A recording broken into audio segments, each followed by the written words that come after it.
선생님 안녕하세요. 정책과 돈 얘기를 생활 언어로 풀어드리는 현 기자입니다. 오늘은 이런 장면부터 시작하겠습니다. 뉴스 제목은 핵폭탄, 나라 망한다, 박살 난다처럼 아주 세게 나오는데 정작 선생님이 제일 궁금한 건 딱 이거죠. 그래서 내 생활비, 물가, 세금에 지금 뭐가 달라지느냐. 오늘은 그 부분만 차분하게 정리하겠습니다. 지금 확인되는 건 정부와 여당이 중동 사태에 따른 고유가 충격 대응 등을 이유로 약 25조 원 규모의 추가 경정 예산안을 신속히 추진하기로 했다는 보도입니다. 그리고 다음 달 10일 국회 본회의 처리까지 목표로 잡았다는 말이 같이 나왔습니다. 재원은 추가 국채 없이 초과 세입분을 활용하겠다는 방향으로 전해졌습니다. 오늘 끝까지 들으시면 세 가지가 정리됩니다. 첫째, 지금 나온 25조 추경이 확정된 정책인지 아직 정치적 논의 단계인지. 둘째, 이 돈이 실제로 어디에 쓰이려는 것인지. 셋째, 선생님이 지금 불안해해야 할 게 세금 폭탄인지, 물가인지, 아니면 그냥 정치권 공방인지입니다. 먼저 오늘 내용이 내 얘기인지 15초 안에 확정하겠습니다. 생활비와 기름값, 장바구니 물가가 부담되는 분은 오늘 내용이 바로 내 얘기입니다. 또 정부가 돈을 풀면 결국 물가만 오르는 것 아니냐 걱정되는 분도 오늘 꼭 들으셔야 합니다. 반대로 추경이 뭔지 잘 모르겠지만 뉴스 제목이 너무 세서 불안했던 분도 오늘 내용이 필요합니다. 여기까지 한 줄 요약입니다. 오늘은 자극적인 제목이 아니라 25조 추경이 내 생활에 어떤 순서로 영향을 줄 수 있는지 정리하는 시간입니다. 그럼 팩트부터 바로 잡겠습니다. 지금 단계에서 확인되는 건 25조 추경을 추진하겠다는 당정협의 보도입니다. 즉 이미 국회를 통과해 집행이 시작된 단계가 아니라 정부와 여당이 규모와 방향을 잡고 신속 처리를 추진하는 단계로 보셔야 합니다. 그러니까 오늘 시점에서는 확정 집행이라고 단정하면 이르고 정치적 발표만 있었고 아무것도 없다고 보기에도 이릅니다. 정확한 표현은 추경 편성과 국회 처리까지 속도를 내는 중입니다. 여기까지 한 줄 요약입니다. 25조 추경은 지금 당장 통장에 돈이 찍히는 확정 집행 단계가 아니라 편성과 국회 처리 추진 단계입니다.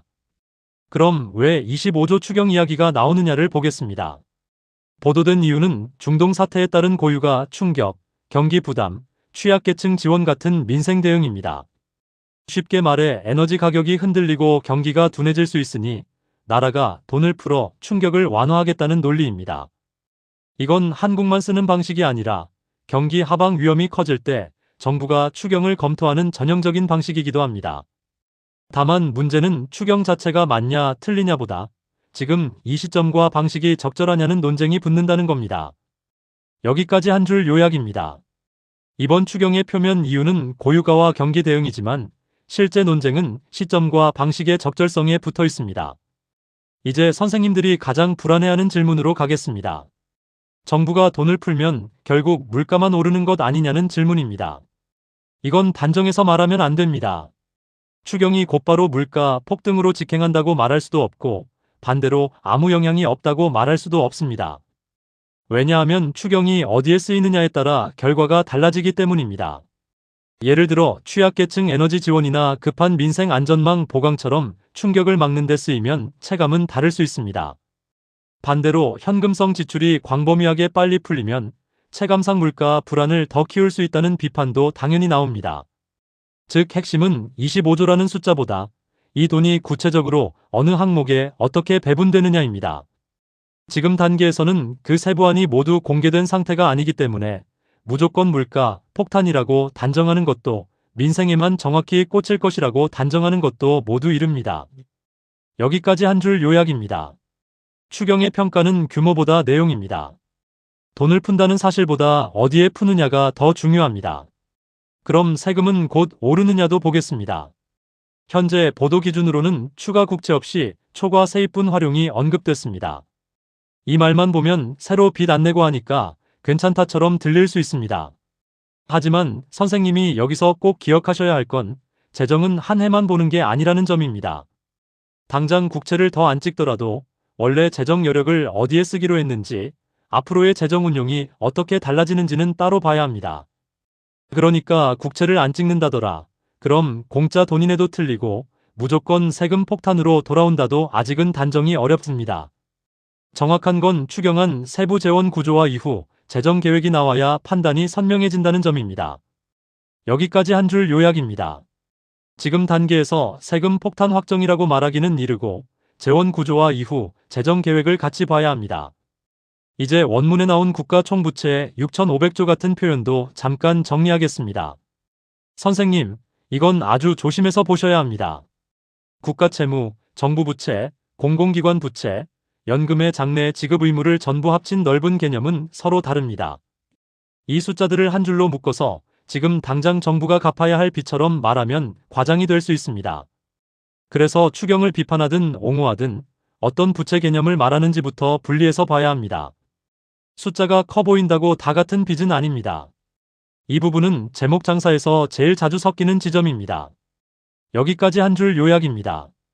부채 숫자는 크기보다 개념을 먼저 봐야 하고 서로 다른 부채를 한 줄로 묶으면 오해가 커집니다. 이제 선생님이 실제로 뭘 해야 하느냐를 드리겠습니다. 첫 번째는 추경 뉴스가 나오면 내가 직접 영향받는 항목만 보시는 겁니다. 기름값 지원인지, 취약계층 지원인지, 소비 쿠폰인지, 중소상공인 지원인지가 내 생활과 연결됩니다. 숫자 25조만 보고 겁먹는 것보다 내 항목이 들어있는지가 더 중요합니다. 두 번째는 물가를 먼저 보셔야 합니다.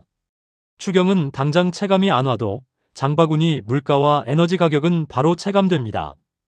그래서 선생님이 지금 해야 할 현실적인 대응은 정치권 공방보다 가계부 점검입니다. 이번 달 식비, 기름값, 공과금이 얼마나 올라왔는지 적어보셔야 합니다. 정부 정책은 나중에 들어와도 지출은 이미 시작됐기 때문입니다. 여기까지 한 줄 요약입니다. 지금 선생님이 볼 것은 25조라는 숫자보다 내 항목이 들어있느냐와 내 생활비가 실제로 얼마나 오르느냐입니다. 이제 실수 탑3를 짧게 끊어드리겠습니다. 첫 번째 실수는 제목만 보고 나라 망했다, 세금 폭탄 확정으로 받아들이는 겁니다.